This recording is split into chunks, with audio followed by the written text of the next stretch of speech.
School for tonight's second contest. The Ballard Varsity boys, Bombers host the Tigers for Carroll. High priority Ballard High School sportsmanship. Good sportsmanship on the basketball court in the stands is contagious. Cheer for your team and against your opponents.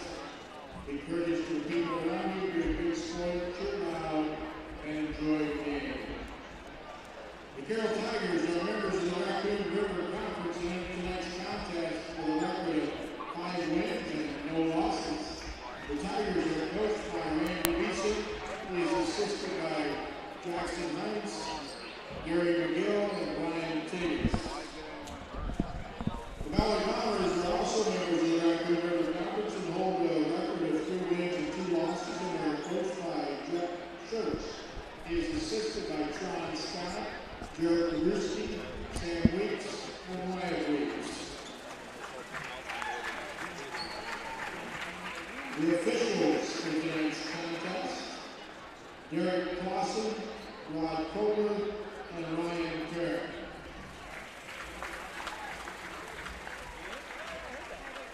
And now for the starting lineups. First, our guests, the Tigers of Carroll. Number 2, the junior, Stone Siegenthaler. Number 4, senior, Caden Littley. Number 11, senior, Evan Hammer.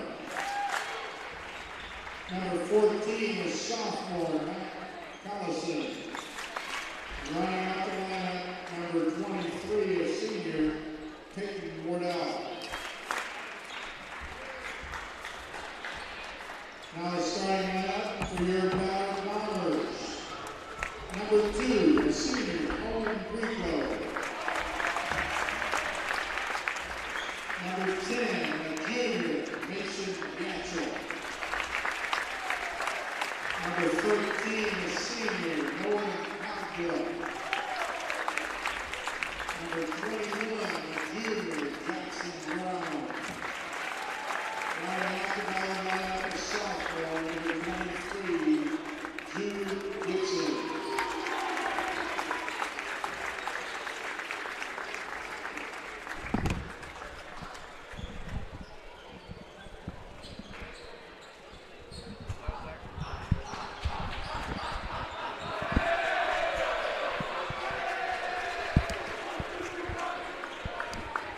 Good evening, ladies and gentlemen, and welcome to the hangar, the home of the Ballard Bombers, for tonight's varsity boys basketball game between the Ballard Bombers and the Carroll Tigers.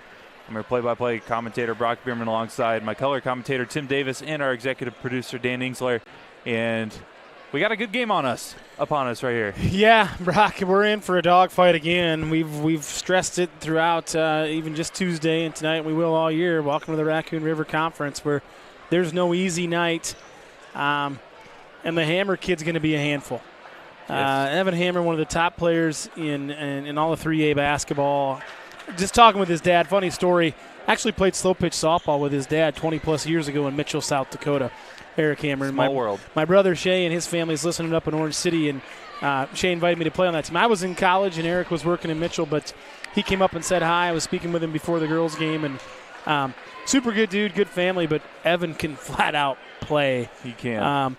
So he's going to be the guy to stop tonight for the Bombers, and we got him at home. And, talking to Coach Schertz on Tuesday night, got to win the home games in the conference. If you can't or if you don't, it's a tough road to hoe. So we should be in for a dandy here this evening, Brock, against with 2 really good teams and have been historically good throughout the years. So looking forward to an exciting one. Should be a good one, both teams. We've got a technical foul, and I believe it has something to do with a scorebook issue here. That's what I'm guessing. Would it be from the starting lineup situation that we both realized? I think Merle's going to give us an explanation. If the numbers weren't written down correctly, maybe in the scorebook, that would constitute a technical foul. So we're going to see here if we can't get something over the loudspeaker. And I would assume it would be on.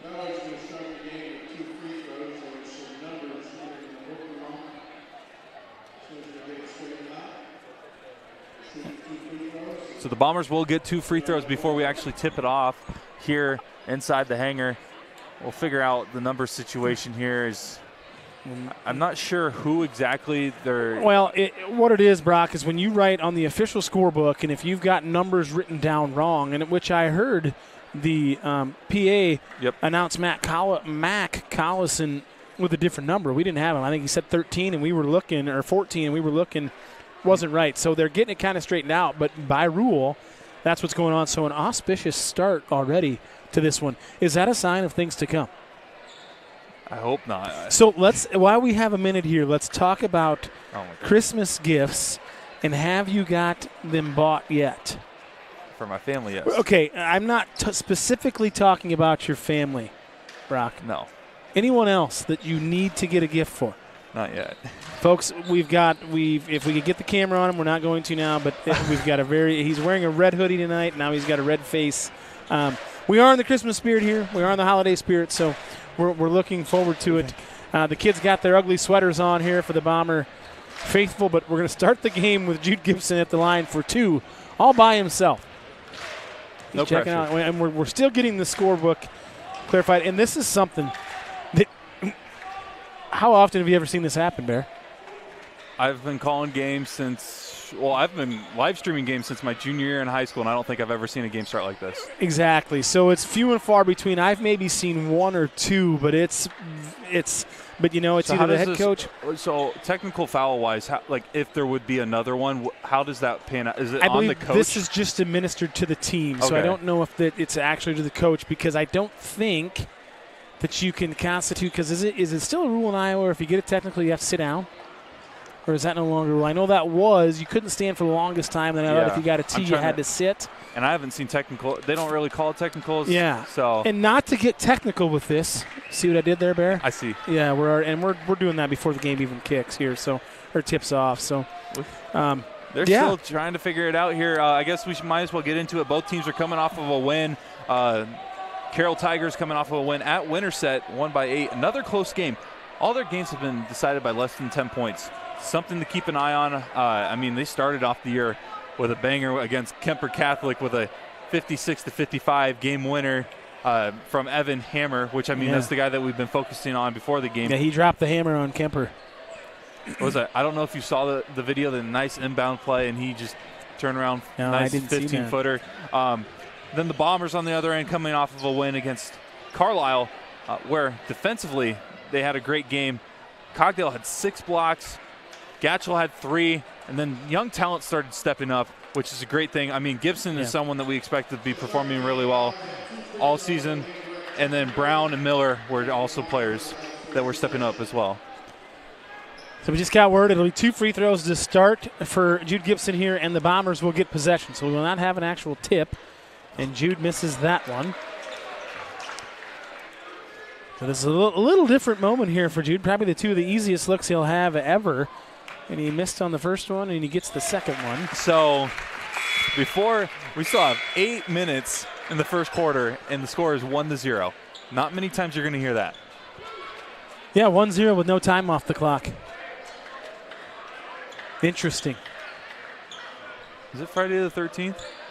I think it's the 15th, Bear, but you got me questioning myself now. It is the 15th, December 15th. You only got 10 days, actually 9 to buy your Christmas gifts. So I'm working on it. Keep that in mind. Amazon does deliver. The United States Postal Service said I think 2 days ago was the last day you could order. So, Bear, you're going to have to go to the local malls. Oh, I already planned on it. Test the crowd. God bless you, man. But here we go. Bombers with the ball here, up 1-0 in the first quarter.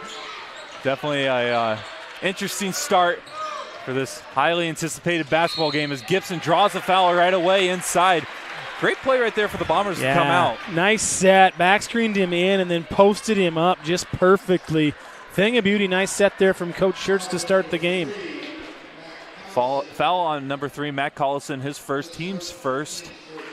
Matt Collison, another guy on the all-name team with a name like Mac. Bring your hard hat to work. And Jude misses the first one again. Bombers looking to take an early 4-0 lead, but Jude's just kind of letting them hang around here. He's shaking his head, not figuring it out, but he'll get this one. One more free throw for Gibson, who's averaging a little over 21 points a game. Makes that one, goes 1 for 2. There he got that one. 2 for 4 on the night. Now the Tigers get their first possession of the night after an interesting start here. Yeah, very interesting start. A little bit weird, I guess you could say, but now we're off and running. Hammer with the ball, top of the perimeter. You're going to hear a lot of him. Legenlein on the left side. A little bit of that, I want to say that flex cut offense. Nice dig there from Greco, but Hammer comes up with it. Misses. Little Moses Malone gets his own rebound there. And a corner three for the Tigers falls for Stone Stebenaller. And Stone, another one. Stone and Mack here, law firm, but Stebenaller gets that one. Now they have a 1-point lead. It's an offensive rebound that we gave up there, Brock. And again, we talked about extra possessions. Had him turned over, but Hammer collected himself and got it. Cogdell spinning inside, puts it up, able to fight his way in for the 2-point shot. That's a nice start there from Nolan Cogdell. We like him down there with his back to the basket. A nice play. Good touch from the big man. Tigers looking to respond here. Hammer fades away, and the ball rolls in for the 2. Evan Hammer with his first bucket. He averages a little over 23 points a game. I'll tell you what, if he had a winter coat, it'd be full of down because that was feathery soft there. Brown responds with a corner Speaking of feathery three. soft, downtown Jackson Brown, where you been, my friend? Bombers retake the lead. Back and forth here early on in this first quarter. Like the action, Cogdell got caught on the backstream, but good help there from Gibson. Nolan got lost in the sauce on that one. He got back screened and he was late to the party, but we helped him out. That's what teammates are for. Tigers with the possession. Greco thought about the 3, instead dribbles over to the left side with 20 seconds on the shot clock. Over to the right side is Gibson. Gibson loses the handle, and luckily Greco's there to save it. Bombers work it to the corner. Cogdell fires a 3. No good. Greco reaches over. Oh, my. Stebenaller. But a foul called, and I mean, great effort there, yes. But it's going to be called pretty much every time. Yeah, absolutely. Good, great block out there by Stebenaller, but excellent effort play from Greco. That's just it's a hard one to swallow for a Bombers fan. He's like, oh, great rebound, but by rule, that's a foul, and you know, hopefully we'll get it on the other end when we have the same thing. But nice block out there. 7-5 early on. Tigers with the possession, looking to either tie or retake the lead. This Raccoon River Conference battle. Hammer at the right elbow, pulls up. Off the back of the rim, no good. Battle for the rebound, and that is Wardell that comes up with the O board. He tries to take it inside. It looks like it went off his foot or his knee. Either way, Bombers ball off the turnover. Yeah, he had another offensive rebound there for the Carroll Tigers, something we talked about pregame off the air. Carroll likes to rebound the basketball. We've seen it early so far. Bombers need to get that fixed early. Gibson with it, gets a screen from Gatchell on the right side. Greco in the right corner. Cross court to the left side. Brown wants another 3. Hits it. Another corner 3 1 for the Jackson money Brown. and 2 for the show. Downtown Jackson Brown. Here we go. 5-point lead for the Bombers. Legeline takes it inside, kicks it over to Hammer on the left side. Yeah, when Mason Gatchell drew the assignment for Hammer tonight, I think it's just athlete on athlete for Coach Schertz. He likes that a little bit better, which I don't blame him. But, when Nolan just got him on the wrist. Wardell went up for the shot, but Cogdell, correction on my stat sheet I got to make there. I called it on Wardell, but it's instead Cogdell that gets called the other for the foul. 13, yeah. And the thing about Nolan is it's fundamental basketball. C-man, C-ball. Open yourself up, and you can't allow yourself to get back screen away from the ball. It's happened to him twice. There he got the foul. His guy had inside position. So something that I know we're coaching it up, but we got to carry it over onto the floor, and he's got to get it fixed. He's a senior. He knows what he's doing. He's had a nice start here with that post play and making the basket, but get a rebound here, and there we go. Here's what ails you. 0 for 2 for Wardell. Bombers on the move in a hurry. Gibson left side looking to drive in. Kick it out quickly to Brown. Brown around that Slater logo. Gives it up, and the Bombers will reset with 21 seconds on the shot clock. Under 4:30 left in the first quarter. Bombers up 5. Little weave action here. Carroll in a little zone. Brown to Gatchell. Steps back, fires a 3. Off the front of the rim, no good. Cogdell up with the board, finds Brown. Brown double clutch layup, no good. Tipped around, still loose. Cogdell looking to save it, and it goes out of bounds. That's really good effort from the big man, Nolan Cogdell there. Got the offensive rebound on the first time, tipped it out. Had a good look for Brown. He couldn't get it to go down. Jackson might have been too close on that one. I need to step out. Yeah, step out to that three-point line, a little more comfortable. But Bombers playing hard right now. Both teams playing hard, but the Bombers getting some loose balls. Clean it up here on the offensive rebounds, and that stinking back cut. And Hammer goes to the glass. And he draws a foul, so he will go to the line. It looks like Gatchel will be called for his first. Number 5, Ryan North, checked in a couple seconds ago for the Carroll Tigers. He was the one on the first shot. Hammer was there on the board, and Gatchel on the foul. Yeah, I was talking to Evan's dad, like I said, before the game, and he said one of his favorite food groups, he said, is glass. I said, what are you talking about? He said he's just a glass eater. I don't know if we're to believe him or not, but he's killing the glass right now, Brock, so call him the Windex man. First one is good from Hammer. Yeah, he mentioned his rebounding skills, averaging 11.6 rebounds per game for the Tigers. 4 out of the 5 wins, 5 games because they're 5-0 on the year. For the Tigers, he's had over 11 rebounds. Yeah, that's averaging 23 points a game. Last time I checked, that's a double-double, and those are hard to come by at any level. Bombers with the rebound off the missed free throw. Parker Miller, number 4, the freshman for the Bombers, checks in.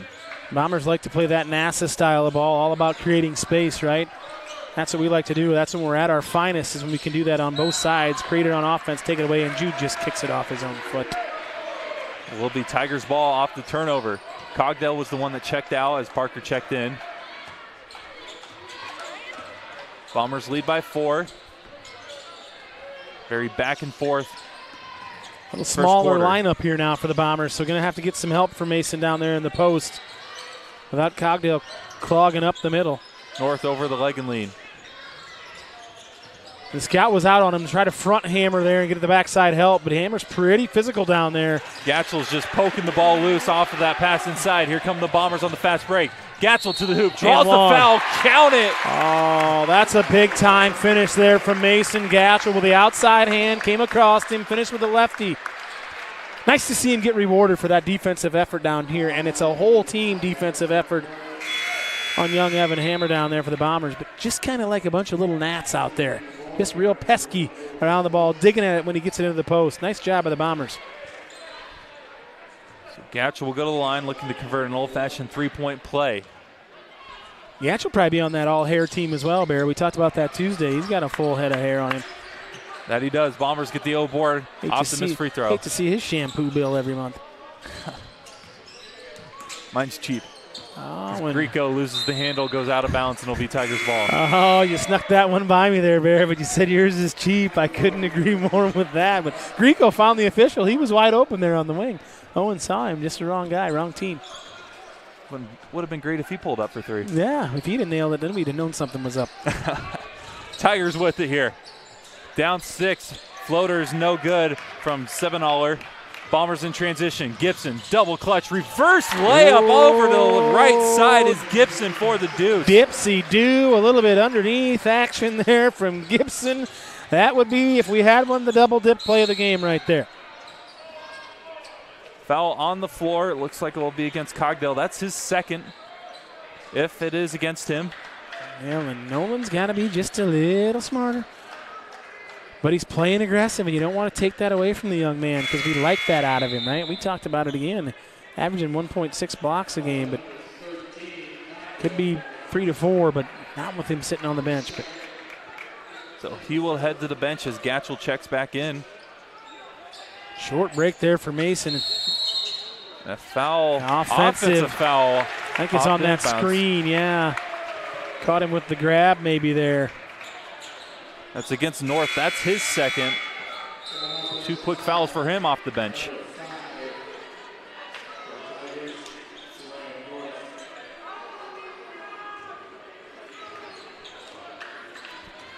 (14 to 16). 14 to 6, not 16. That's why I'm not a math major. Grieco with the ball over the right side is Gibson. See Miller on that left corner. Don't be shocked if the Bombers try to give the ball to him some way in this zone look.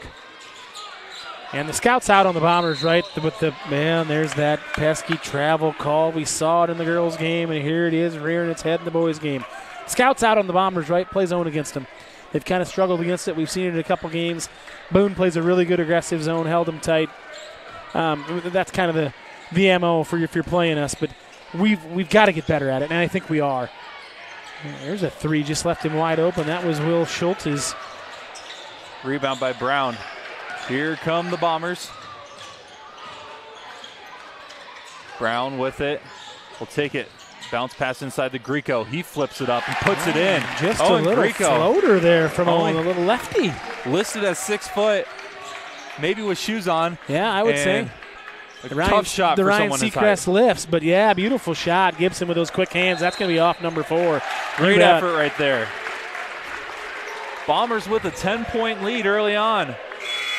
I'll tell you what, Jude Gibson's so quick. And, when he turns the lights off, he's in bed before the lights go out. That's kind of a Muhammad Ali reference, but that's just how quick Jude Gibson is with his hands. You'll have your shoes untied and your shoes taken from you and a layup on the other end before you know what hits you. Brown, wide open, another 3. 3 for 3 is Jackson Brown. 1 for the money, 2 for the show. 3 to get ready. Downtown Jackson Brown, here we go. Bombers lead by 13 on the other end. That 3 from Will Schultes. Schultes checking the ice water in his veins after that 3. Brown, heat check. Almost gets it to go. And Greco climbed the ladder. Hammer will turn it over. Gatchel off the turnover. We'll give it to Brown, and the Bombers will reset with less than a minute to go. Boy, I thought Brownie had that one down. That was looking like a Christmas special there on the Hallmark Channel. Whoo, baby. He was looking to frost the cookie with that 4th one, but it didn't go.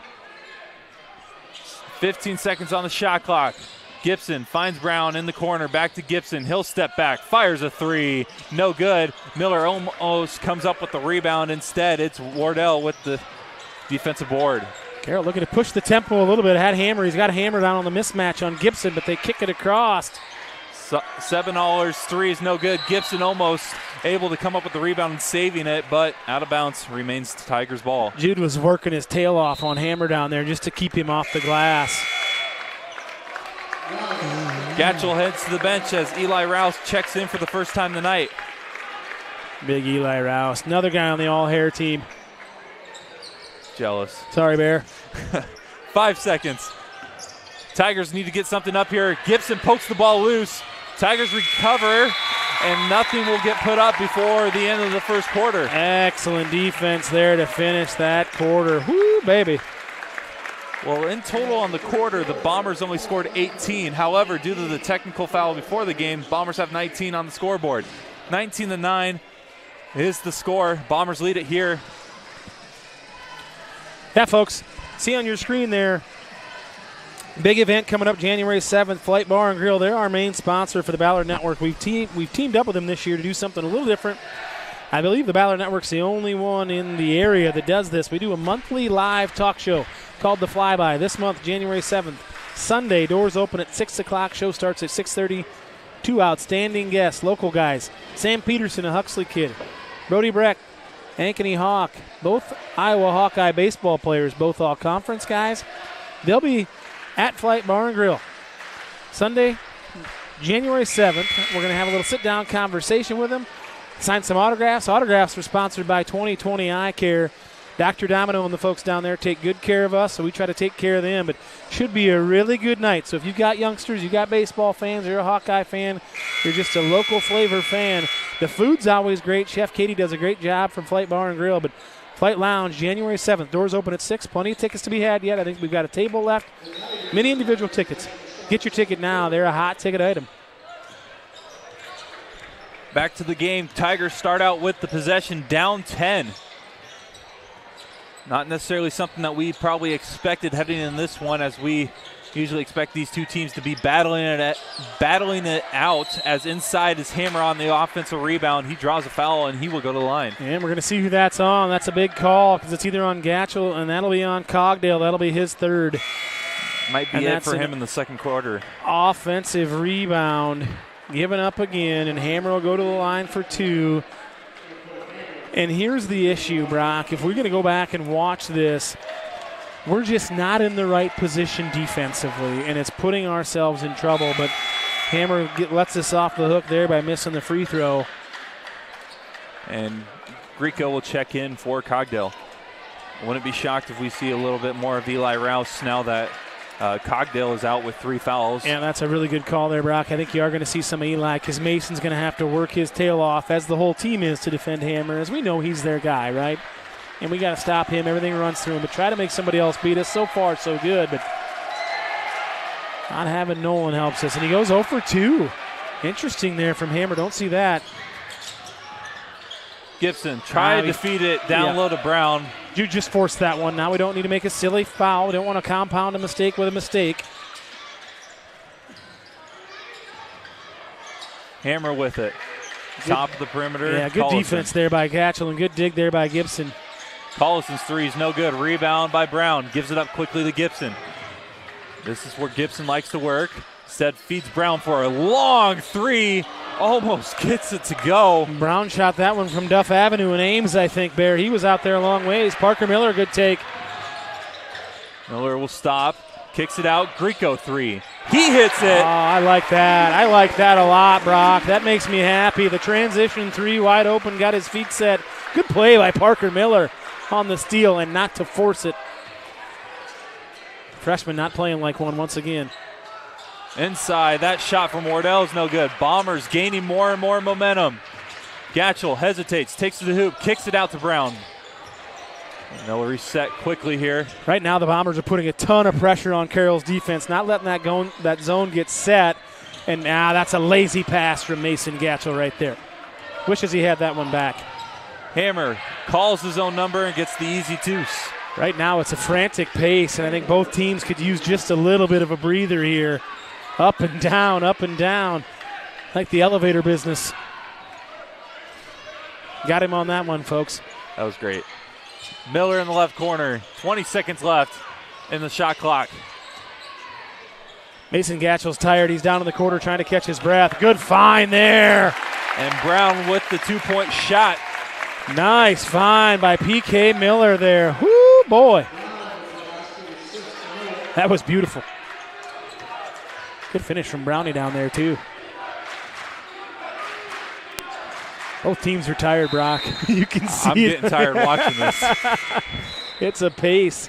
Legeline will check in for Schultes. And the Tigers will have the ball here. Yeah, you can see Gatchell. He's gassed already, but he drew the assignment of Hammer, which he's played great against him so far tonight. Hopefully he can at least keep up some kind of energy. So good. Little zone action here. Got a rebound out of it. Nice job by Jude Gibson. Now with a push. Here comes Gatchell. He's turning on. Gatchell found a little spurt there, but tried to finish with a left hand. Now he knocks it away from Hammer on the floor. Look at that effort from the freshman. There's Gatchell off the feed from Miller, and a timeout called by the Carroll Tigers. I'll tell you what, hot diggity dang. And you know what the best part about this is, Brock? Parker Miller making great plays, and the first guy off the bench is his older brother Lincoln to congratulate him. So, wow, I'll tell you what, Parker Miller with some great plays, and Gatchell finding a little spurtability there, being tired, finds enough energy, and you know what? Hustle and hard work makes you luckier, if that's a thing, right? Because you're in the right spot, but Parker Miller really playing his butt off right now as the Bombers with a 15-point lead here in the second quarter. He's been earning every single minute that he's been getting the last couple games. He's been a huge asset off the bench for the Ballard Bombers. And like you mentioned, 50-point lead. I don't know if this is necessarily what people were expecting heading into this one. But, hey, the Bomber fans will take it early on. Right, and if you're the Bombers, keep the hammer down. No pun intended, but keep hammer down on the offensive side and keep the gas pedal down if you're the Bombers. Because when we play in that little bit of a frantic pace, our guys don't think, and we just play. If you're open, shoot the basketball. If you're down there, make the layup, right? If the ball's on the floor, go get it. Just those things where your instincts take over and good things happen. And Coach Bisson over there, Randy, he didn't know what to do right now. Yeah, I don't know if many people expected this much energy coming from this Bomber team to start the game. Not that the Bombers have been playing bad. They're 3-2 on the year, coming off 2 straight wins. Yeah, yeah, more than capable. You could say right now, with 5:18 to go in the second quarter, the Bombers have the Tigers by the tail. I love it. There you go. Carroll with the ball out of the timeout. Bombers in a little zone action here. They try to get it to the corner, and they do. 21 seconds on the shot clock. PK Miller wanted that one, but the length. Collison double teamed by Miller, and Gatchel draws a foul at the last moment as he was throwing the pass. Bailed him out there on the bottom, but I like how aggressive the zone is here. A little bit of Syracuse-esque with a trap in the corner. And our guys using their length, but that's 2 on Gatchel. Got to be careful here. Mason's got to be careful because we don't have a ton of depth. Collison gets the inbound and tries to give it right away to Hammer, but lack of communication between the Tigers. And the Bombers get the ball off the turnover. Tigers are a little out of sorts, Brock. We kind of got them rattled here, and I don't think this is what they thought was going to happen either, but it helped that Jackson Brown was hot early from 3. Those 3 threes really got us off to the right start. Miller.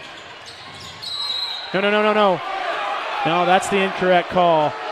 That's the incorrect call, and Coach Schertz wants him to ask for help, and that is the incorrect call, folks. That ball was tipped, and that should not have been over and back, and Coach Schertz is asking for an explanation.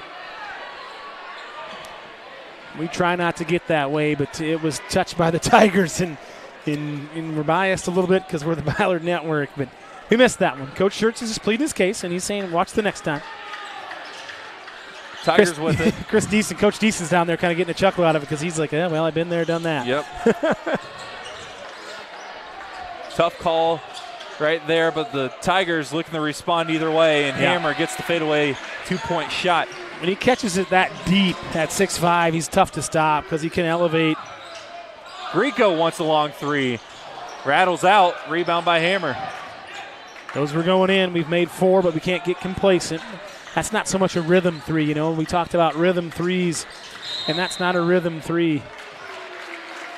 And an out of bounds called by the officials. I'm not sure who was out or. He just stepped when he caught it. He just stepped out of bounds. Eli Rouse checks in. And, I mean, we've been talking about energy what this Bombers team has been bringing tonight. And bringing Eli Rouse, that's someone that loves bringing energy to the court every time he gets to play. You bet. Bombers with the possession here. Gibson gets a screen from Rouse. Feeds it to him right away. Inside. Rouse kicks it out to Grieco, top of the perimeter. He splits the defense in the finger roll. That was a little George Gervin, the Iceman finger roll. That takes you back to the executive producer Danny Ingsler days. That was a thing of beauty right there from Owen Grieco. That was. He kind of rose up. Jackson Brown sent that one back home. Inside, Wardell loses the ball. Miller comes up with it. And a jump ball called. It will be Bombers ball due to the possession arrow. Another effort play from the freshman. Absolutely. Took the words right out of my mouth, Brock, and you are correct. That's the 3rd or 4th one he's been in on. Ball's on the floor, and if the ball's on the floor, you're probably going to see Parker Miller right there. Love the effort out of the youngster. Bombers with the momentum. Gibson pressured here, picks up his dribble, finds Brown on the left side. Brown, who had 9 points in the first quarter, finds Grieco in the corner. Brown takes it in, finds Miller. This would be a huge 3 from the corner. The freshman making a statement in this quarter for the Bombers. He's feeling some kind of way, and you know what? The Carroll Tigers doing a nice job on any ball screen. They're doubling it to try to get the ball out of Jude's hands, which is a good play. But the Bombers right now as a whole, the whole is bigger than the parts, but the parts are making the whole work together right now, and it's awesome. Nice 3 there. Legling with the 3-point shot. That's a big 3 there from Langling. We'll see if the Bombers are able to respond like they have so far tonight. Gibson, top of the perimeter, over to Miller, who just made a corner 3 a second ago. Brown on the left side, 18 seconds on the shot clock. Grieco will reset it here real quick. 2:20 left in the half. Gibson gets a screen from Rouse, splits the defense, drives in, Euro finish, right hand good. Oh, my Lanta, where's the antacid? And as the Beatles say, hey, Jude, how you doing? Because that was awesome. Woo, he split the double with a Euro step and then the little reverse finish. That 3 rattles out. Tigers able to get the offensive rebound, though. Collison there able to draw the foul as well. Wow, that was quite the split of the double team. We just talked about them doubling him, trying to get the ball out of his hands. A great play by Jude, anticipating the double coming, split it, and made a play.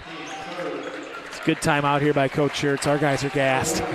Parker Miller's a tired young man. 1:54 left in the half. Bombers lead 33-16 against the Carroll Tigers.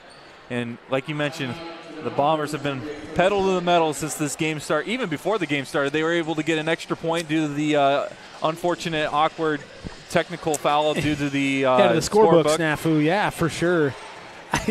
Just kind of a lot of action, and I feel like we're getting to every loose ball. Right? I mean, we've said it a couple times with Parker Miller, but it's not just Parker. And every time Hammer gets a touch in the post, we're digging at it, we're poking at it, we're making it difficult on him. He's going to get his. He's a really, really good player. But, I mean, we've had Owen Grieco with a 3 and a finger roll. We've had Gatchell to the rack a couple times. Parker Miller with a 3, a couple assists from Miller. Jude doing what he does. We're just playing really good, sound basketball as a team. And we're as of right now, we're protecting our home court, but a long ways to go in this one from a pretty good Carroll team. Long ways indeed as they get it inside the Hammer. He loves posting up and just getting twos from there. Instead, he kicks it out. I think that's Collison's 3. No good. Rebound by Brown. Yeah, and I don't know if we should have called the DNR there for a camping permit because Hammer was in the lane for at least 4 or 5 seconds on that trip. But Grieco on the left side. Miller, who's had a great night tonight, gives it over to Brown. Back to Miller. 18 seconds on the shot clock. Grieco, great bounce pass inside the Miller, just unable to get the finish. But the freshman able to battle against Hammer and get the O board. Gibson turns around off the glass, almost gets it to go. Wow, again, another play. And Parker was too open. That was a beautiful design play, got him the open layup, but I think Parker was anticipating somebody there, and Jude just, man, tough finish there from Jude and almost got the and one. Foul on Hammer, Gibson to the line. 2 for 4 so far tonight. Misses the first. That first one, we got to narrow our focus on that first free throw, Jude. Treat the first one like the second one. Get them both.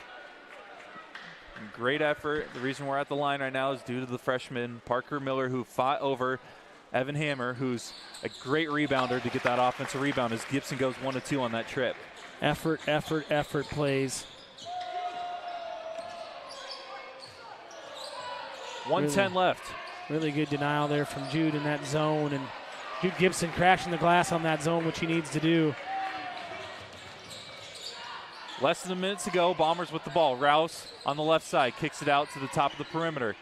Over to the right wing is Grieco. He's fighting inside off the glass. Again, the finish. He's got the sweet touch with the left hand. Yes, he does, and he kind of rocked the baby to sleep there in the cradle as he took it up, and whoo, boy. Nice play from Grieco. And that 3 is no good from Schultes. Rebound by Gibson. This zone that the Bombers are playing is really effective because we're rebounding it and we've got our guards crashing the glass to eliminate those second chances. Really nice job by Coach Schertz because you know that's been talked about in practice. Gives our guys a little bit of a break on the defensive side, but Jude's got to have 5 rebounds right now, and he's just crashing it. 20-point lead for the Bombers, looking to extend it before the half. 8 seconds on the shot clock. Gibson on the right side. He finds Brown. Shot fake. Finds Gibson, top of the perimeter. Step back 3, no good. And that will do it for the first half. And what was a great half of basketball for the Ballard Bombers. Absolutely outstanding on the effort side from 2 guys stick out to me. We know Brown's going to be there in Gibson, but Parker Miller and Owen Grieco showed up to play in that first half, and it did not go unnoticed. Woo! We'll step aside real quick. 36-16 is the score. A little performance at halftime by the Ballard dance team upcoming here on the Ballard Network.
Coach, you hear me okay? Yep. All right. All right, folks, got a guest with us here at halftime of the boys game here at the hangar. Coach Anderson, we appreciate you coming up here. And you expressed to us that, hey, I apologize. I'm not going to be in a very good mood, and can completely respect that. Talk to us a little bit tonight about, well, first off, kind of hurt us not having Brooklyn tonight, right? And due to the injury and just for depth issues, as we've kind of talked about, and we talked about it preseason and things like that. But just walk us through some of that, especially that kind of the first half, and we were in the game really there for 3.5 quarters for the most part. Talk us through that and kind of how we got there, and then we'll go from there. Yeah, and everybody has injuries. Yep. Everybody has issues, and we ain't pinning it on that. Sure. Sure. We got to have people step up, and we don't have people stepping up right. And we don't have our starters aren't either right now. Yep. And that's what I'm really, really disgusted with. Sure. Is the fact that we're not playing as a team. We're playing as individuals. We're not playing defense, and that's our forte. Yep, for sure. Yep. And so that's why I'm in the mood I'm in. We got to figure some things out, and it's on me too. I guess I'm not doing a very good job of getting that across and portraying that. But that's what we need to get done. But we need to do it in a hurry, or else we're in for a long year. For sure. And Brock and I talked about that. The Raccoon River Conference, there's really no nights off. Right. I mean, in this Carroll Tiger team, I don't feel like their record was indicative of who they are as a team. They've got some pretty nice players. They've got 3 pretty nice players. The Cook sisters and the Aiden girl, really nice basketball players. But night in, night out in this conference, you've got to come ready to play. Yeah, whether you're home or on the road, and this is evidence for us this week as we've taken 2 in the shorts here. But there was a point, I think, in the fourth quarter where it was 42-40. We were in the game. I think we had them with 5 team fouls already, and we've talked about that. We talked about that on the show on the flyby with how that kind of changes the game. And to me, it didn't look like, and I think we called timeout. It was 42-40. Right. We just maybe hit a shot. You called the timeout. Right. Not sure how the conversation went, but in my mind, I'm thinking – Coach is maybe thinking, let's get something going to the rack, get some fouls, and get to the free throw line. Are we close? You should have been in the huddle talking to them, because that's exactly what I said. I thought so. We just our girls. We're used to having kids that want to get to the hoop. Yep. And again, talking about the foul situation and where it was, they were at 5. Yeah. So we got a timeout, and I'm downhill to the rim. We're doing what we're supposed to be doing. Now every time you get fouled, we're going to the free throw line. We knock them down. Yep. I said, but again, we got to get it done on the defensive end, and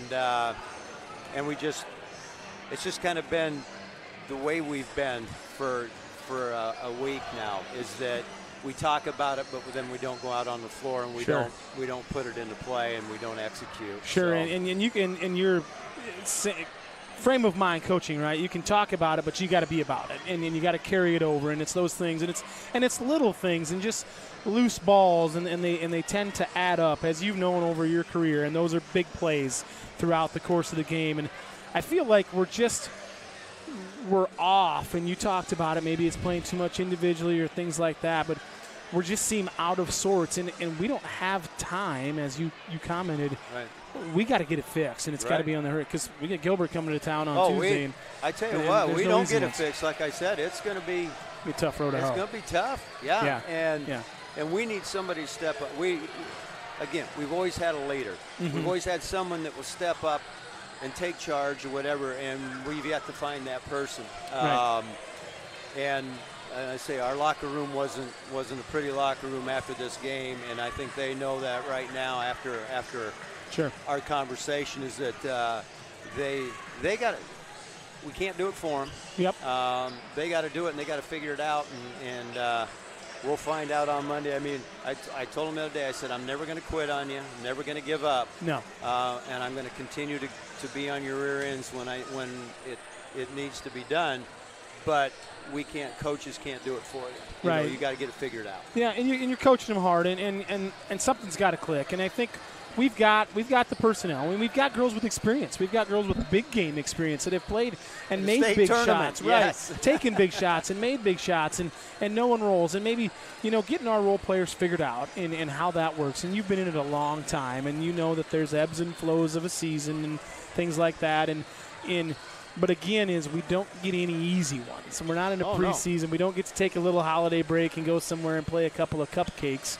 We got to practice our craft and get better over that break. And we got a big one coming in. We can get it on Tuesday, and then, you can kind of go into that break a little bit without seeing some teams with a little confidence. And confidence goes a long ways, right? When we talk about it. It's what it's all about, yeah. And right now we don't. And that's – like I said, it'll be interesting on Monday when we have practice to see how we respond. For sure. If we respond in a good way, then we'll be okay. If we don't, then we probably won't. So, absolutely. Yeah. Coach, again, it was a tough one, but we really appreciate you coming up here. It's not an easy thing to do. It's something new we're doing, and we'd like to have you back up again Tuesday with maybe a better outcome, and we appreciate your time, man. But best of luck. I appreciate you guys, and I apologize for coming across the little – whatever. Honest.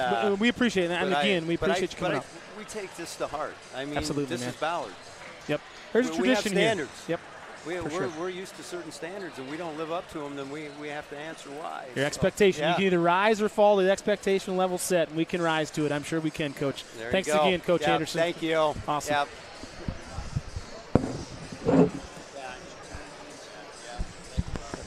That was head coach Kelly Anderson of the girls basketball team after a very tough loss against the Carroll Tigers. And he hit the nail right on the head.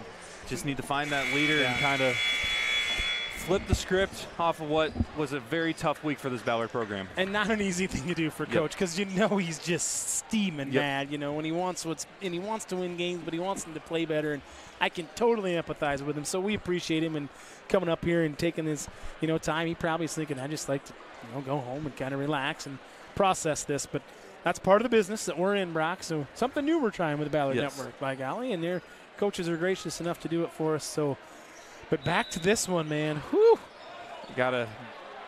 We couldn't ask for a better start, right? Good start. Can we put two together? Can we make it like that Foundation Burger, that double patty? A Flight Bar and Grill main sponsor, Foundation Burger. We got to have one here. We've set the foundation. Now we got to build off that first half. Tigers start with the possession. Down 20. Bombers back to that man-to-man. Cogdale's back in the game, got those 3 fouls, only played about 2 minutes maybe a game time in that first half. So Nolan should be fresh. Which would be huge for a team that doesn't have a lot of depth and used a lot of energy in that second quarter of plays. There's 4 seconds on the shot clock. Hammer's going to have to put up something with 1. Tough shot, no good, rebound by Brown. And you mentioned that Cogdale didn't play much in that first half in general, and Bombers put up 36 points, up 20. That's very impressive for a team that doesn't have a lot of depth usually. Yeah, absolutely. Well, we got hot. I think we made all those loose ball plays and got some easy looks, which is big. And Jude with the body control. Great finish, as always, from Jude Gibson, able to start off the third quarter 1-1. Hey, Jude. Just quicker than a lightning bug in July, I'll tell you that. And on the other end, that's Legeline with the deuce. Able Bombers to respond with the push. layup. It'll remain Bombers' ball as that goes out of bounds. Bombers looking again to push that tempo just out of bounds, but aggressive play, right idea, wrong execution there from Grieco. But I like the look ahead, and it's making the Tigers play defense full court.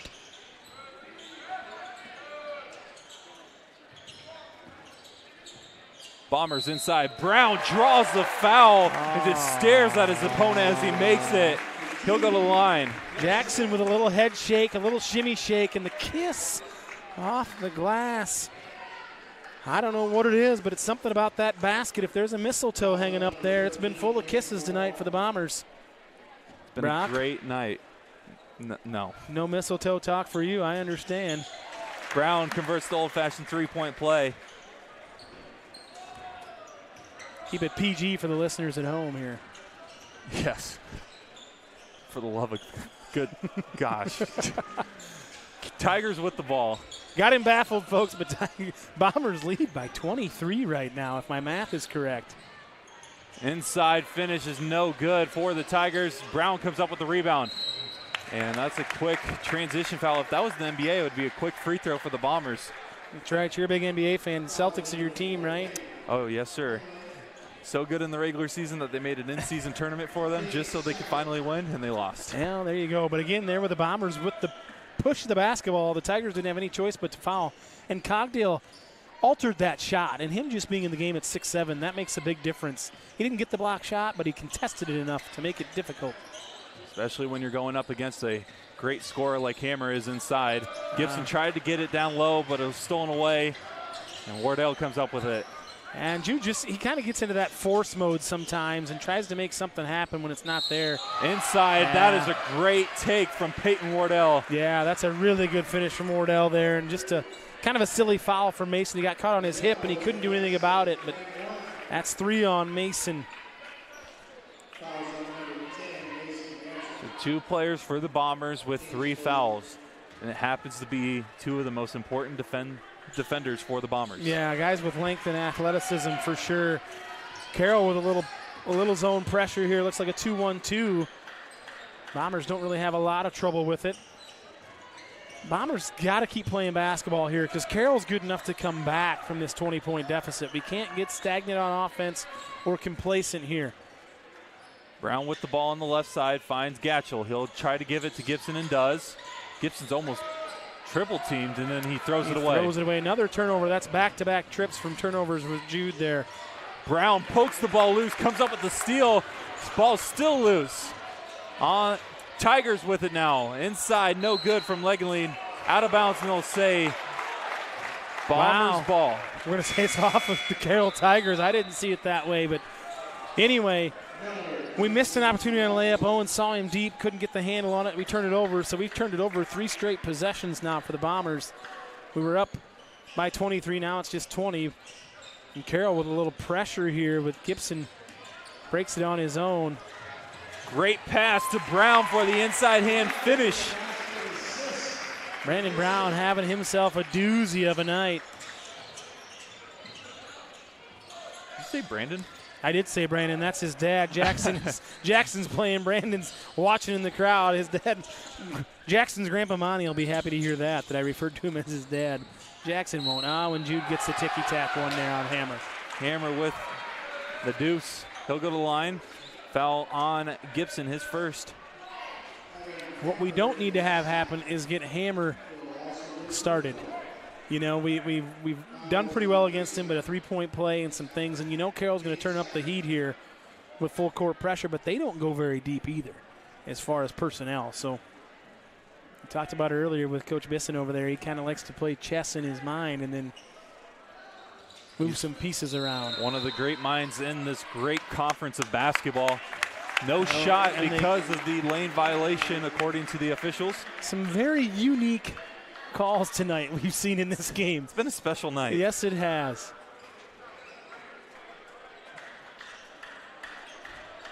Again, Bombers up 20 currently against the Tigers. Tigers pressuring. Grieco able to maintain the possession, almost throws it away. Parker Miller able to maintain it for the Bombers. Cogdell inside, puts up a tough shot, no good. Miller's there, and he's able to fight over Wardell and Hammer for two. Parker Miller is like Motel 6. He's everywhere, man. I'm telling you right now. The young man is coming of age right in front of our eyes. He only has 5, but he's been doing everything else that has been impressive as a foul is called right there.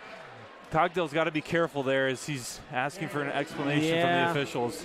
That's his 4th, especially in that situation with 4. You don't want to pick up a technical because then you'd be done. Yeah, you're done, and you hurt your team. And you didn't really agree with the call, which I've been mispronouncing the Carroll coach's name. It's Beeson, not Bisson. Beeson, yep. So I apologize to you Carroll faithful out there listening. Rouse will check in for Cogdell.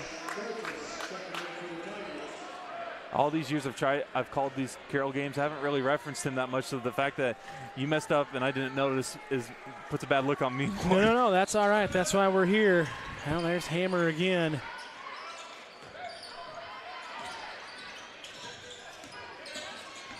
So here come the Bombers, up 20. After Rouse checks in for Cogdell, who picked up his 4th foul. Probably won't see him the rest of this quarter unless drastic measures need to come into play. Yeah, I wouldn't anticipate seeing him either, but Rouse, shot sent back from Hammer. Yeah, Eli probably should have saved that one, but good hustle back. And Miller Leggeline in transition hits the 3. And that was just a great shot right there. Yeah, good recognition, good find there. Gibson inside, loses it. Turn it over again. That's 4 or 5 for Jude tonight. Tigers picking up the momentum. Hammer inside, kicks it out. Ball's loose. Brown comes up with the steal. Miller. Tough shot, count it. Not sure where the foul is, but we'll take it. I'm not either, but that little underneath reverse there from Parker Miller. Woo, baby. Foul is on 13. Peyton Wardell, his 2nd. Might have been a little bit of an anticipation call from the official there, but Parker really good body control up and under. And go back to Jude Gibson now. We've turned it over 3 times here in this half. Jude has, and Coach Schertz is probably talking to him, hey, we want you to make things happen, but rein it back just a little bit. We like your aggressiveness, but you don't have to make the greatest play every trip. Just make the smartest play every trip. Miller misses the free throws, and the Tigers have the ball. Bombers have been controlling this game so far tonight, but last couple of minutes we've seen the Tigers pick it up a little. Hammer stolen by Rouse. Here comes Rouse on the fast break, loses the ball, and the Bombers will reset. Could have been worse. Could have been worse. That's right. Could have kicked it out of bounds. Eli Rouse knows his role, but he got a little excited there. It was like he was going to the goal line. If that was the goal line, he'd have scored a touchdown for sure. Had a little happy feet right there. Yeah, he did. He's Grieco used with to the carrying the ball, not dribbling it, right? 12 seconds on the shot clock. Miller on the left side finds Gibson, top of the perimeter. He takes a couple dribbles, pulls up for 3, no good. Rebound by Hammer. Not a bad look there from Judy. Kind of likes it off the dribble. Hammer draws the foul on the drive. Looks like it'll be against Rouse. That's his 2nd. 4th team foul for the Bombers in this quarter. So next foul sends the Tigers to the free throw line for 2. He's gone. Mason Gatchell was going to check in. Schertz called him back, and the scores table didn't see him go back. So, oh boy. Tigers with it. The Bombers are making it really difficult on the Tigers in the half court. They're making them earn everything they get. As I say that, Hammer with the floater. And honestly, that wasn't terrible defense from Rouse. It's just, Just a good player making a great play, or a great player making a great play. And he is as advertised, Evan Hammer. He is a really nice player, really skilled. Bombers looking to respond here. Miller on the right side, 14 seconds on the shot clock, draws a foul. Looks like it goes against Schultes.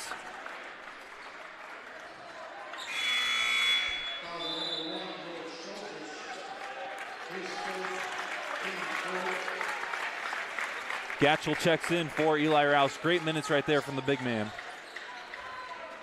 Yeah, it was. Kicked it off his foot, but at least we didn't turn it over there with him. It was, like I said, could have been worse. You referenced that right away. Gibson drives in, tries to get it to Brown in the corner, and then off the save, Bombers still have it. They work around the perimeter, top of the key.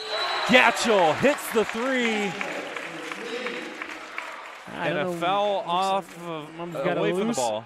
We've got a loose ball foul. Are we going to count the basket or no?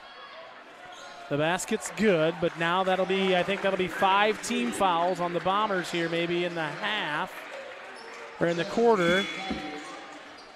And I believe that is a loose ball foul, so I believe that they will be shooting free throws.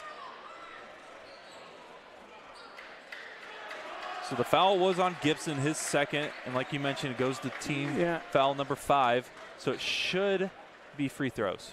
It's not a team foul. It's not player control, so it is a push. So there will be free throws here. But we have no idea who's going to shoot the free throws, and I don't think that our friend Burgess does either. He's had a great night. Yes.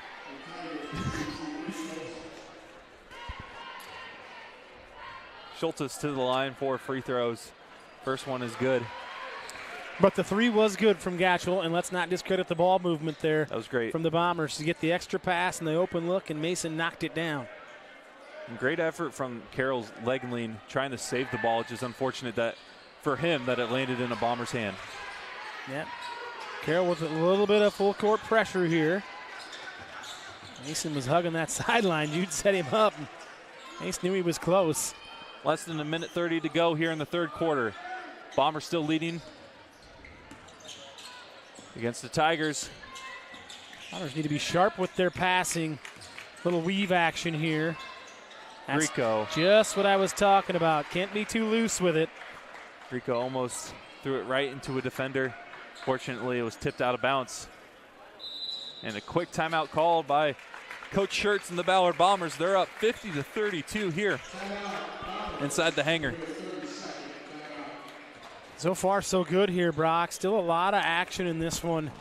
Bombers doing a nice job with ball movement, making it tough on the Tigers defensively and also offensively. And I like the pace with which we're playing, even on the half court. Not too much standing around. We're getting good ball movement, and we're using our dribble with a purpose as opposed to stand and dribble once and pick it up, and we're getting somewhere with it. So those guys, the Owen Gricos and the Parker Millers, Mason Gatchels, the guys we need to step up have so far tonight. Difference in the ball game so far, I would say. It's been a huge difference for sure as they lead at 50-32 here. If you'd have told me we had an 18-point lead and Jude Gibson only had 9, I might have called you crazy, but that's kind of what the Bombers can do to you if they get on the same page. Bombers with it. 6 seconds on the shot clock. Gibson needs to put up something here. 2 seconds.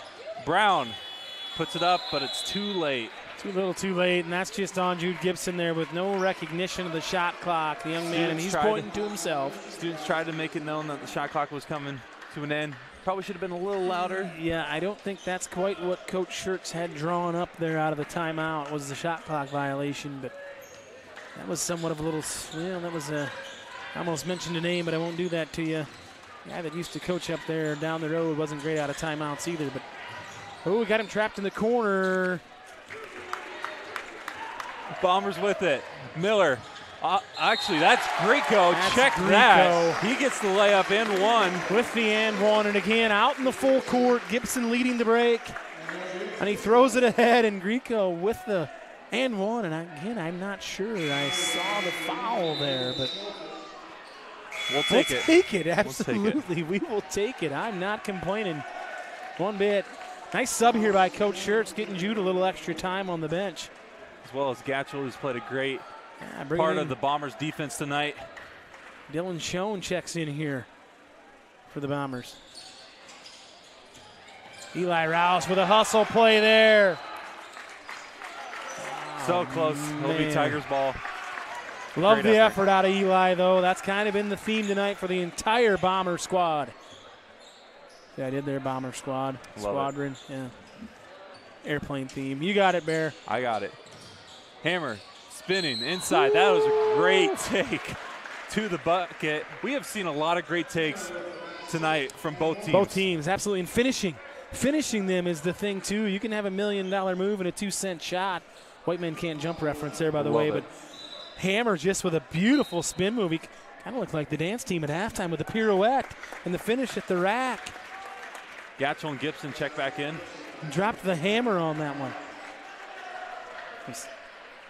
A lot of play on words there, Bear, that I've got in the arsenal tonight. We love it. Hammer with somewhat of a quiet 15, looking for 16. Keeps rolling. Tigers might get back in this one as he misses the free throw, though. Rebound by Miller. Brown with it now. Grieco showing off that arm from baseball. Brown takes it to the hoop. Inside hand finish. Wow. Jackson Brown has had a great night tonight. What a beautiful pump fake. But you know, those first 3 threes gives him the space. Hammer again with a spin move. Schultz's three, no good. Rebound by Miller. 5 seconds. Bombers have a chance. 3 seconds. Gibson pulls up for 3. Almost gets it to go. Oh, that looked good when it left his hand, didn't it, Bear? Ooh, boy. Bombers up big, 54-34, heading into the fourth quarter. And the story tonight has just been all around. The Bombers have been playing great basketball, and they've been getting contributions on both ends from a lot of players. Absolutely, they have been. Want to give a shout out to the Ballard Athletic Booster Club for supporting all things Ballard Athletics. They help support, all the athletic teams in Ballard, buying equipment, buying jerseys, stuff like that. I mean, they put on a good Booster Club tournament every year for AAU teams, which is one of the best things that they do to help support the Ballard community. One of the things they also help out with is the Ballard Network, and that camera that you've been seeing that's been following the action tonight. That is an automatic camera. No man is running that. Ran by a huddle system that we have, and because of that, we don't have to worry about finding another crew member, which is great. And thanks to them, we have a lot of audio equipment, extra camera that executive producer Dan Ingsler has been running it, as well as the laptop is running all the graphics that, again, executive producer Dan Ingsler has been producing for us tonight. Yeah, he has earned the title executive producer back, but back to the Booster Club, they do so many things, and it's a whole club effort. We've got quite a few board members that work all the events, and then just the community kind of rallies around them when they need volunteers to help with the Booster Club basketball tournament, things like that. All kinds of good stuff. So it's a whole team effort here, kind of like what we're seeing from the Bombers so far through 3 quarters. The Bombers lead by 20, 54-34 to start the fourth quarter. Cogdale's back in after sitting on the bench most of the third quarter due to foul trouble. Grieco on the left side.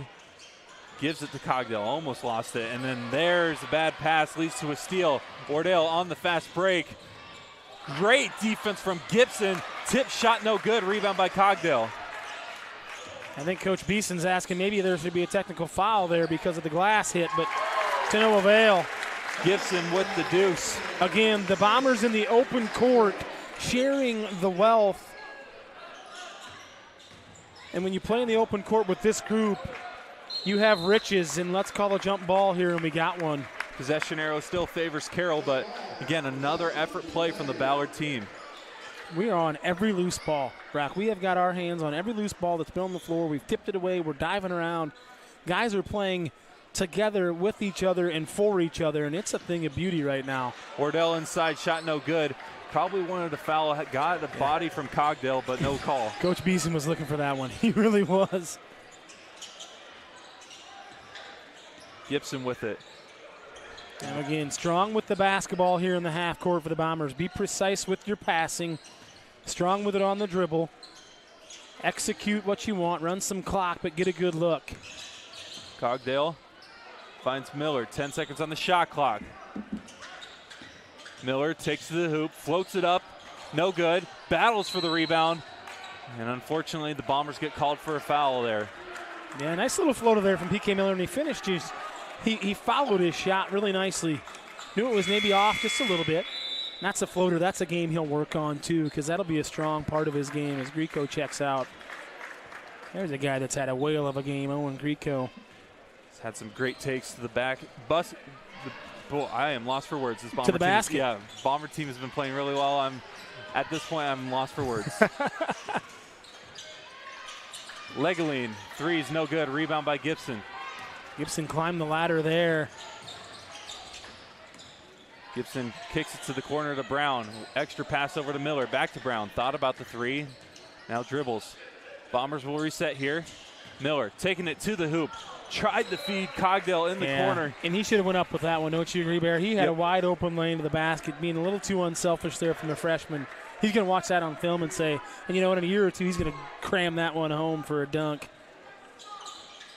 Future is bright with this guy. Only a freshman. Miller with it. Got to be strong with it. 15 seconds on the shot clock. Bombers will reset quickly. You got to remember, Parker Miller's played a ton of minutes tonight for the young guy, so he may be a little fatigued, but he's got to be strong with the basketball. 5 seconds. Long three. Gibson off the front of the rim and no good. Rebound by Legeline. In transition, they find Hammer. Inside, tough finish. And, I mean, that's just poetry in motion for Hammer. Yeah, absolutely. And Mason Gatchell went up. I mean, he probably should have brought his hands down, not let him get that shot off, but got caught in midair. That's his fourth, so two Bombers with 4 personals, as Gatchell will go to the bench after picking up that fourth. Cogdale still on the court, though, with 4. I think it was Grieco that just checked back in for the Bombers as Hammer misses the free throw. Offensive rebound by Wardell. Another tough shot. Cogdale comes up with the rebound and gives it up quickly. Miller, one-handed pass to Grieco. On the fast break, Grieco draws the foul. He will go to the line for a pair of free throws. Tell you what, I like the pushing of the tempo when we're throwing it ahead. It's just, it's something that I think the Bombers can build off of. And we talked to Coach Schertz about it on Tuesday night after the game. And when we play in the open court, we're really hard to guard because we put so much pressure on the other team to get back on defense. And then once they scramble, and he talked about playing against broken defenses, even 5-on-5, because when we pressure them with the tempo and the push, they got to scramble. And then we get in good rhythm shots. And good rebound there by Cogdale.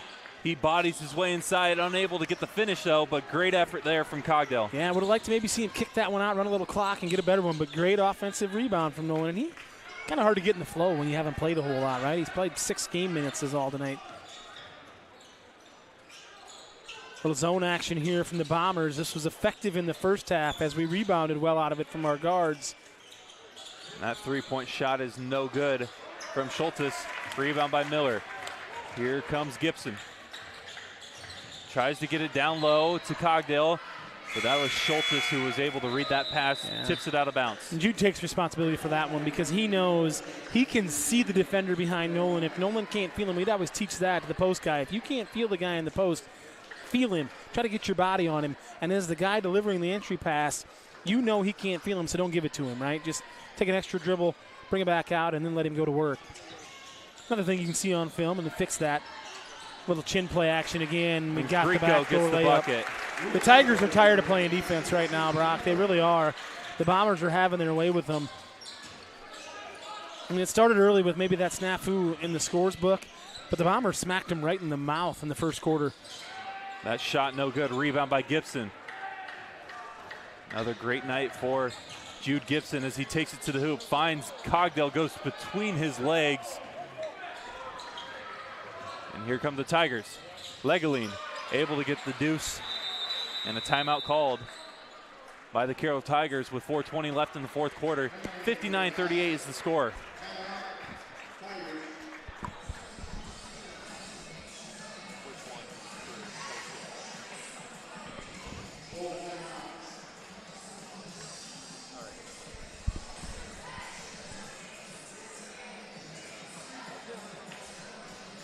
Bombers lead it 59-38 against the Carroll Tigers in what was shaping up to be a very competitive Raccoon River Conference battle, but the Bombers just came out, pedal to the metal, and just never let off the gas.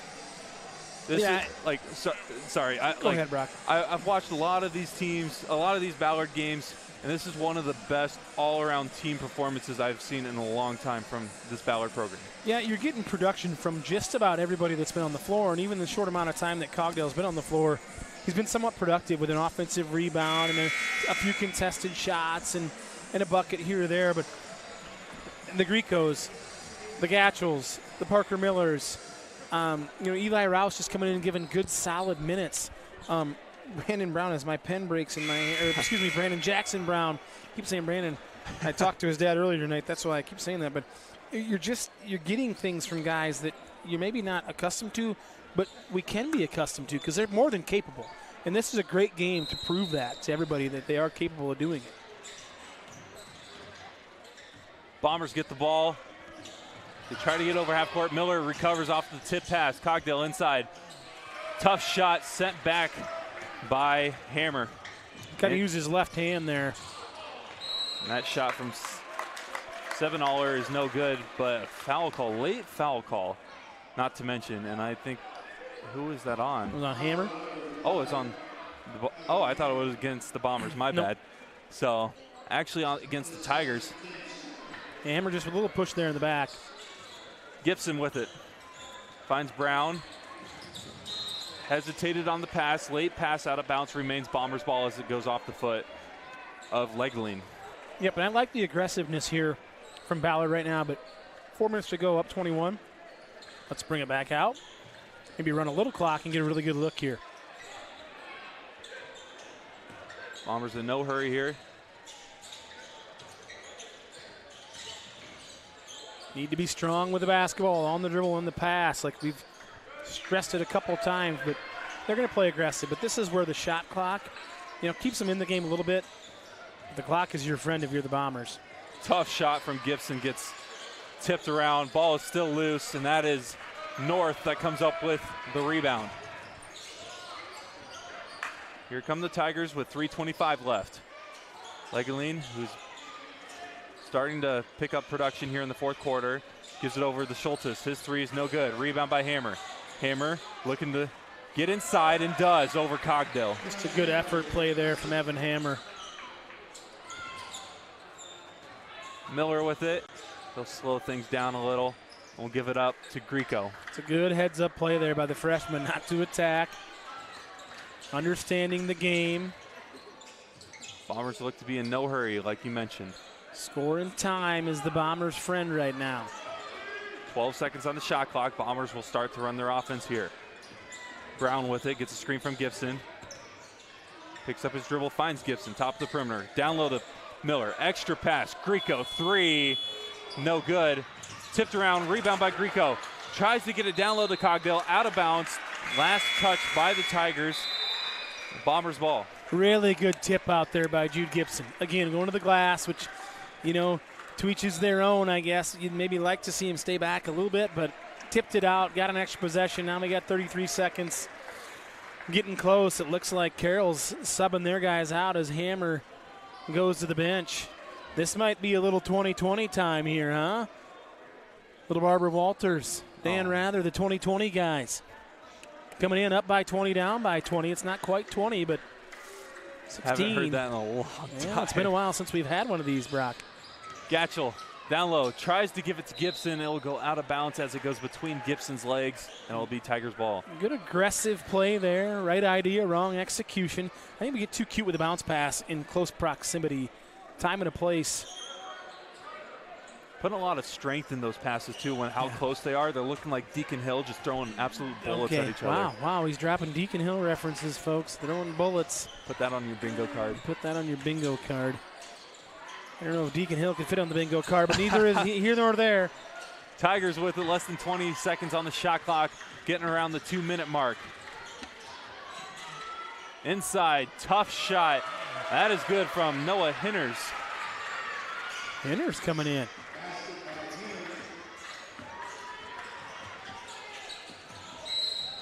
Foul called against the Tigers. Looks like we're going to get some subs in here for the Bombers. We're up 17. We feel pretty good about it.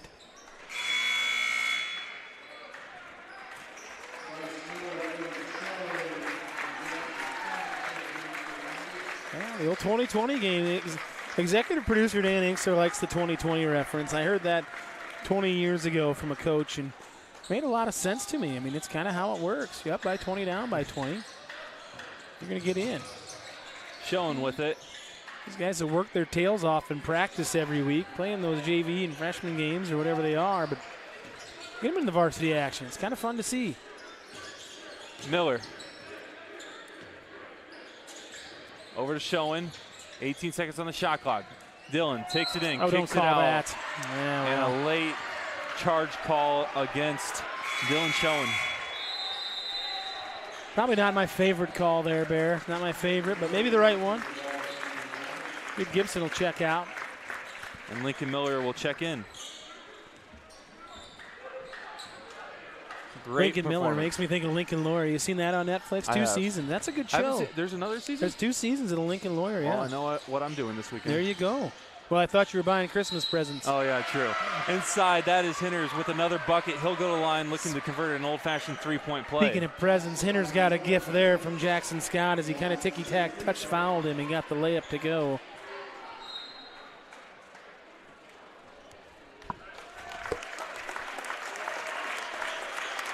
This looks like this is young Easton Ursuline checking in the game here. Getting some playing time as a sophomore. Yeah, they say Easton he can kind of jump. He's kind of a skywalker, they said. He can do some creative dunks, and just for a sophomore, I'm kind of interested to see what he looks like out here. Kind of runs around like a little baby deer. He's wanting the ball. You can see him. He's trying to make space, but Schoen with it, draws a foul. Lincoln Miller was set up for a 3-ball over there in the corner. Not many times your right tackle shoots the 3-ball, but we like it. Okay, sounds good. Well, stick around after the game. We'll have a post-game interview with a player as well as Coach Schertz, as there's a foul called right there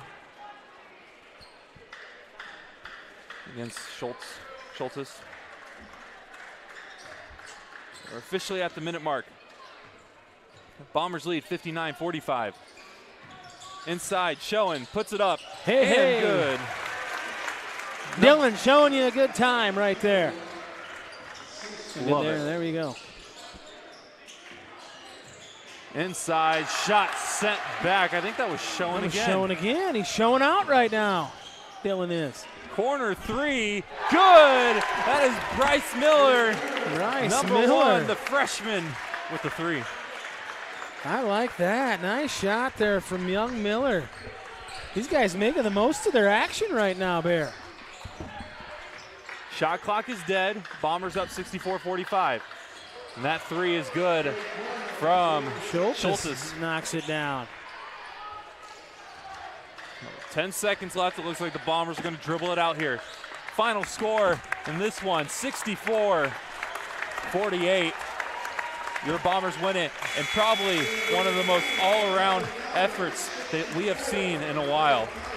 Yeah, that's an understatement there, Brock. I think that we started the game and finished the game the exact same way together and played outstanding team basketball throughout.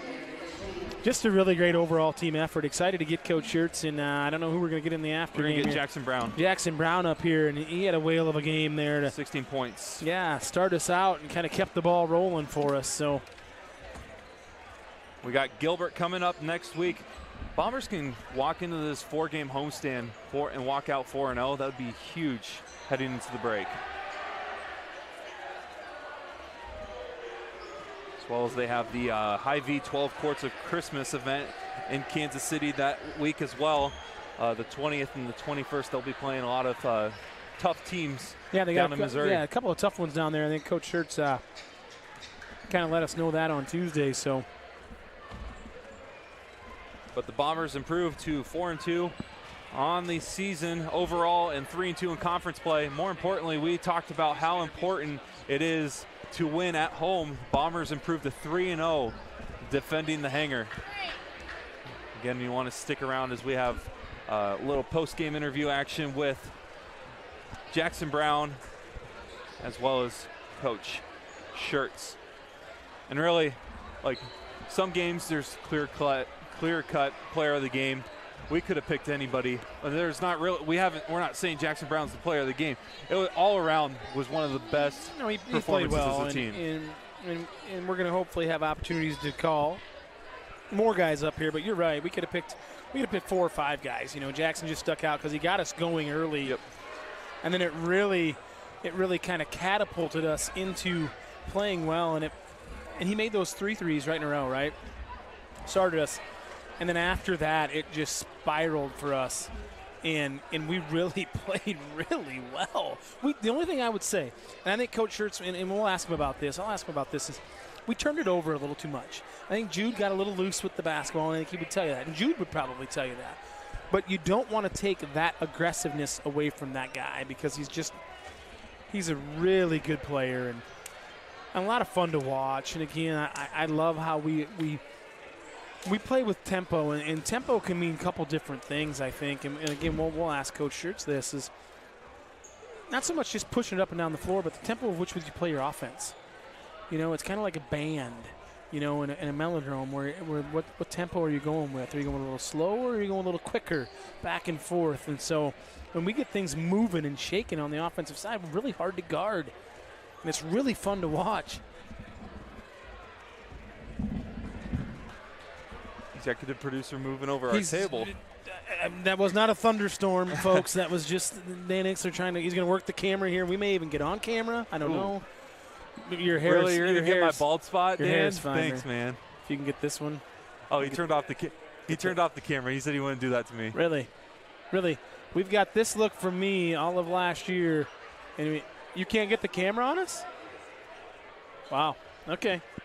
He doesn't want me to have to return Christmas. I'm gonna have to renegotiate my contract. I thought I was gonna get more FaceTime up here. I'm a little bit upset about this, but that's fine. That's fine. My hair looks great. I did it for nothing. It's not a problem. Anyway, I did my hair too. Took me a little bit. Either way, 64-48 is the final score again. Bombers win. We're gonna get Jackson Brown here first. We told Schertz that we'd give him the headset first. We did tell him that. So.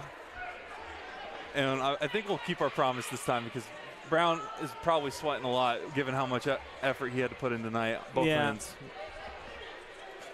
So Jackson Brown celebrating with some Ballard fans as Coach Schertz as well as Jackson Brown are coming up here for a quick interview. 64-48 is the final score.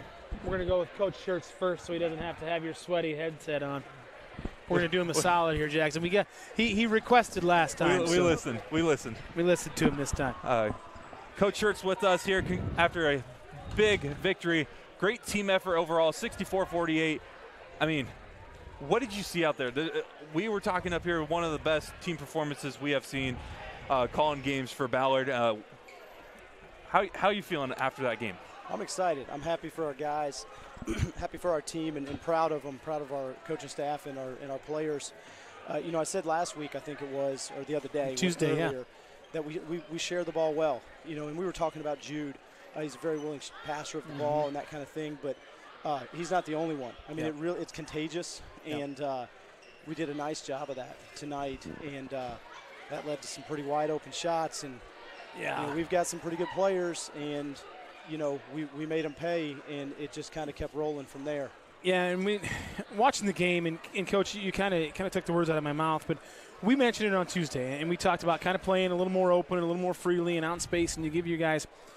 I felt like tonight, our tempo, and we just talked about it, is tempo can be tempo is not just pushing the ball up the floor, but tempo is the pace that you play. And even in the half court, we put a lot of pressure on them, on their defense, not only in the full court, but in the half court, having to guard us, closing guys out. It helps when JB knocks down some threes. But our tempo overall, I thought, was really good. And we were more playing instinctive basketball as opposed to thinking. Are we close there? Because it really looked like we were really moving it and doing what you said. As far as like pace, it takes two to tango sometimes, and they like to get up and down.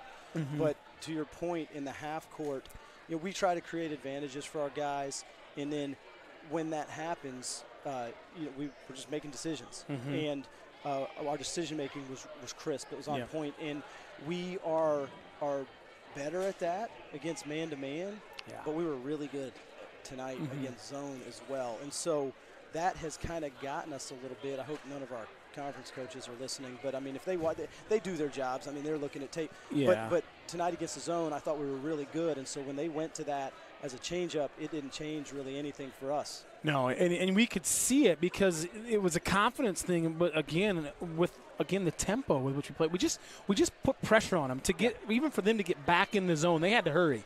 It was hey, we're going to walk it up. I mean, we were just even getting the ball down the court, not even doing anything with it other than forcing them to be responsible for either a spot on the floor or their man. And then we got some really good looks. And the guy that, again, we talked about him on Tuesday as a freshman, but he's kind of growing up in front of our eyes. But it seemed like in the first half especially, every loose ball that there was, Parker Miller was part of it in one way, shape, or form. That's got to be exciting for you and for these upperclassmen to know that you got a guy like that that's busting his tail and not just doing the pretty things, doing all the things. Yeah, and Parker did some really nice things tonight and made some plays happen. In addition to him, kind of the loose ball creator or the guy who's always around it, Owen Greco was around it a ton tonight. And I thought both of those guys defensively, and then JB as well. Jude was on the ball a lot, and our other guy was on Hammer. Mason played well in the first half on Hammer and drew a tough assignment. Had, one or two dumb fouls on him. There was a little bit of foul trouble, but we weathered that, with Eli coming in and trying to guard the ball a little bit out in space. But Parker, OG, those guys really made some plays defensively, and they made it frustrating for Evan. I mean, he's a heck of a player. I told him that after the game. In that whole second half, especially the fourth quarter, was going to be just them just coming. And it was going to take more than one guy to stop them, and we had multiple guys ready. And we did a nice job. And you could tell the scout was out. We were trying to front him with Mason, which was a good game plan. But every time he got a touch, we were digging. We were digging at it and kind of just picking at it. And our guys, JB, Owen, Mason on the ball, but Jude. And I thought another, which was incredible, but I thought another thing, when we went to that zone, we switched up, play a little 2-3 zone. We did an incredible job blocking guys out, but our guards rebounded the heck out of that thing and didn't give up any offensive rebounds. And I know that's always a concern against zone, but I love the pressure in the corners on the zone, putting them in a little bit of, I'm going to say Syracuse, we're not Jim Boeheim here, but a little bit of tough. But the rebounding out of that zone from our perimeter guys was outstanding to limit them one possession. Yeah, and obviously we talked about, our coaching staff did a really nice job just, kind of us brainstorming and, knowing what we have and what we could do with things. We have gone to that zone. We went to that zone early in the year, and then we went away from it, and we came back to it after making some corrections. And then a common theme was rebounding down, whether it's man or zone. Especially, with Evan for them, but also with, they got a good team. And you have to do those kinds of things. And, rebounding against a zone and that kind of thing's a little bit of a misnomer, especially if there's some flavor of a matchup to the zone. And so, you can say that, and at times it's totally true, but not if our intent and effort to get that part of the ball game done is there, and we had that tonight. As well. It was. You could tell it was a focal point, and it was really a thing of beauty because I think Jude probably had to have close to 10 boards, and with Nolan getting in some early foul trouble, it didn't affect us. It maybe affected our depth a little bit, but nobody got down. Nobody hung their head. It was like next man up, step in and make some plays. But we had multiple guys with, I think, 7 and 9 and 11, and I think JB led us with 16. And as a coach, that's got to make you pretty excited because now we're starting to the whole is becoming bigger than the parts. Sure, and Jude's drawing a ton of attention as he should.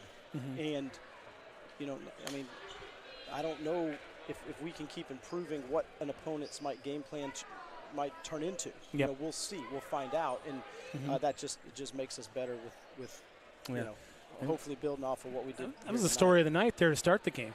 Yeah, I feel bad because Randy's a good guy. Yeah, and he tried to do the right thing, and he messaged me and their upcoming opponent before this game that they got new uniforms, and they had a couple guys with different numbers. Oh. And so, you know, our scouting report had 14 and 23 on it. Sure. And then he's like, hey, you know, these two guys will have 3, and I think it was different 13. numbers. Sure. And so I was like, man, I appreciate that, you know, because we used to play a team in Alabama. You never knew. We just did scouting reports based on physical body descriptions, height, facial hair, all that kind of stuff. Yeah. And so I really appreciated that. And, you know, of course, that's not my job to check up on that. Yep. But when I saw that actually with the starting lineup, I was like, oh, no. Like, this is – I know. So, you know. An anomaly, right? I haven't seen it. I maybe seen it once or twice in my basketball and lifetime. That was the deal there. And so, you know, I guess it never got changed for them. But big one coming up Tuesday, right? Looking forward to it. The big one's the next one. That's right. On to the next one, right? And you got a good Gilbert team that likes to fill it up. They can score some points, so it should be an exciting one for Tuesday before you guys head south. We like to run around too, so we'll see who can do it better. It's a heck of a lot of fun to watch, Coach. Nice job tonight. Congrats on the win, Coach. Thank you.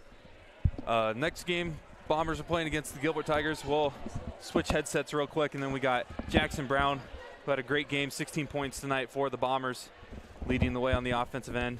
Thanks, Coach. And we got Jackson Brown here. I don't know if you know this, but Tim Davis calls you Downtown Jackson Brown. And you started out the game with 3 3-pointers in the first quarter and almost got that fourth one. But how are you feeling after a great game, great team performance as well? How are you feeling? I'm feeling good. It was a great team win. You know, I feel like everyone played well. It wasn't just me, like Owen Greco, a big game. Jude always did well. And I'm going to shout out Parker Miller as well. He did awesome. Yeah. So, JB, in sequence, I guess, not in sequence, but in rhythm, I've talked a lot about in some conversations with some guys of rhythm threes, right? And sometimes there's rhythm threes, and then sometimes there's just threes, and you're kind of standing around, you're waiting, and then you shoot it. Those first 3 tonight were in rhythm. Yep. And it was like you were on the Bass Tour, man. You were catching and releasing, and it was as fine as a feather. So how important is that to you as a shooter to get in rhythm right away? It's very important because, honestly, I don't make a lot if I'm not in rhythm. Right. Because I need to have my feet set and be on balance. And if I'm not, it's usually going to be pretty tough for me to make it. Sure. Which I feel like last game on Tuesday, I wasn't really in rhythm, and that showed. I had probably my worst shooting night. But right, and it's just a little bit of mechanics things, right? And it's running to get your feet set and getting square to the basket. But then once you make 3 of them, you're a good enough player, man, to pump fake and get into the basket and getting some layups. And we ran some nice sets to get guys open, and we shared the basketball tonight. Talk a little bit about that as far as just – Brock mentioned it earlier, but as a whole team, everybody that played tonight contributed in one way or another. And that's important, right? And that's got to be kind of a thing from practice, right, that we're working on and things like that. So explain that a little bit to us. Well, before the game, Coach, we had this motto that we had, and it's just called Fearless. He actually taped it up right where we walk out. It's called Fearless, and that personally stuck with me, and I thought that really was a good mindset for me to have, and I feel like the rest of the guys took it too, and I feel like that showed tonight. Yeah, absolutely. On the defensive end, man, you guys were outstanding. And you held Hammer. I think Hammer finished with like 18 or something like that, but it's still below his season average. But an overall team defensively, you guys were outstanding tonight. Bear, what do you got? How fun is it to be able to play with a freshman like Parker Miller that's just doesn't care what's going on? If he sees the ball, he's diving for it. Because, man, he did not care. If he saw the ball, he was going after it tonight, made some great plays both on the defensive side and on the offensive side for you guys. What is it like to see him grow from even early on in the season where he's getting his first minutes as a varsity player as a freshman to now? Yeah, he's grown a lot. I knew he was good at the beginning of the year, but he's really been growing, and we love having him diving for those loose balls. I think we all need to do more of it, but he's definitely the best at it out of all of us. You know, JB, and that's one thing, and this one last thing, and watching up here, and to me it feels like, and Brock and I kind of referenced it, those hustle plays and those effort plays seem to make a team luckier. and they kind of go hand in hand. But our team defense on Hammer was really good, and then it carried over to team offense. And we can talk about Owen Greco. We can talk about Mason getting out on the break and getting that finish early with the and one. We get the Parker steal on the transition, and Owen hits that three. Those are all rhythm plays, and those are all instinctive plays. And so, but it comes from the defensive end to get those things rolling. And so it was a thing of beauty tonight, man, and hats off to you guys. You shot the lights out of it, and that's a heck of a good win to get one against an undefeated Carroll Tiger team that's a good Raccoon River team. Take care of business at home, and you guys did it. We got one more game before winter break for Iowa related. Then you guys are going down to Kansas City, of course. What's the mindset heading into Tuesday? Is just another game, or how do you guys process being that you guys are kind of on a win streak right now, defending the home court, which is very important in a very tough conference? Yeah, there's no easy team in this conference, so we're gonna go in. Shirts is always going to come up with a good game plan, and we're going to just go from there. Awesome. Well, I appreciate you taking the time to meet with us. Good luck next Tuesday, as well as enjoy the trip down to Kansas City. I know you're going to be playing basketball, but still a great opportunity. It's going to be fun. Thank you. Thanks, JB. That was Jackson Brown. Led the team in points tonight with 16, three-pointers in the first quarter. Bombers win it 64-48. Before we sign off, any last words? No, man. Brock, what a great night. I mean, a great night for the boys' team. The girls' team, Coach Anderson, we appreciate Coach Anderson coming up at halftime. The boys' game, not an easy thing to do, but this Bombers men's team tonight, it was a thing of beauty. That was really, really good basketball that was played tonight, and from start to finish, from opening tip to the final buzzer, you couldn't ask for any more if you're a Bomber fan, and hopefully we can carry it over into Tuesday because that Gilbert team can fill it up. They like to play at a pace and a tempo, and I'm excited about it because I like offense, but I like good defense and defense that turns to offense, and we saw it all tonight.